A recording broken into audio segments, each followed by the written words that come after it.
to nechal zavreté. Brutál. Ale teraz to vážne počuli ste, že čo tu prišlo. No, počkaj. Vydrž, toto nemôžeš odkopať.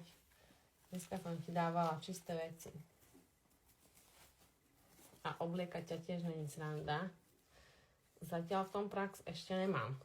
No ukáž, čo si nám tu darovala. Ale ako to, že ju nebudete ukazovať, keď ste ju ukázali hneď po pôrode? Však ukázali sme ju tam raz a teraz to nebudeme robiť dlho, určite. A ona sa hlavne úplne zmenila ešte od pôrodu.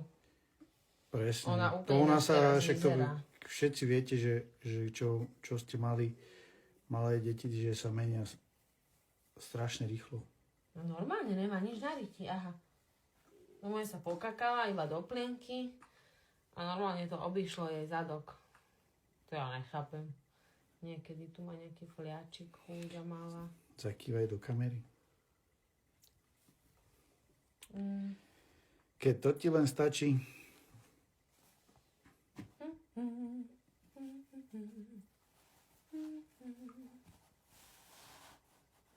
Tak, Ricina malá. Nekop sa. Prosím. Vážila len 2070 gramov pri pôrode. Ukáž nožky. Ukáž, musíš sa trošku... Bojujeme, áno. Ideme tu. Vážne. Bomby. Fíha. To príde. Či to bol iba prd? No neviem. To pôjde, že? Počúvaj, ty zase sa pokákáš, keď ti dám čistú plienku. Ako sa cítim ako otec? Neviem. Ja mám pocit, že... Ty si najlepší otec. Že... Neviem, Aňo, tak nejak prirodzene vydrž. to nejako sa prebudilo vo mne niečo. Počkaj. Neviem ani povedať. Papaj, teda ona, dudlíka. Ale nemám problém s ňou Vôbec. robiť nič, akože... Že... A to si sa bál strašne, že ty nebudeš dávať prebalovanie a že keď ťa okaká, tak že rovno sa dovracáš a úplne si v pohode.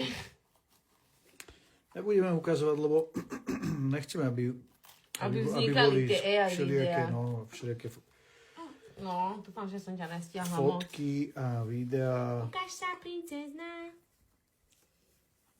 Podľa mňa nikto z vás, kebyže ste takí malí, tak si to potom, kebyže si pozrite o niekoľko rokov, také niečo, že nikto by ste to nechceli. No, obzvlášť keď proste vznikali na ňu všelijaké AI videá a tak.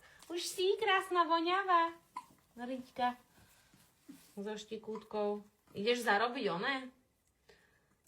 Mlieko? Dať zohriať, lebo bude nervózna. Alebo počkáme. Budú počuť, aká je, keď je nervózna.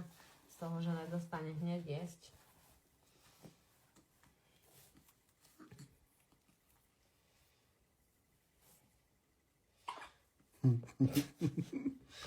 U nás to štikútko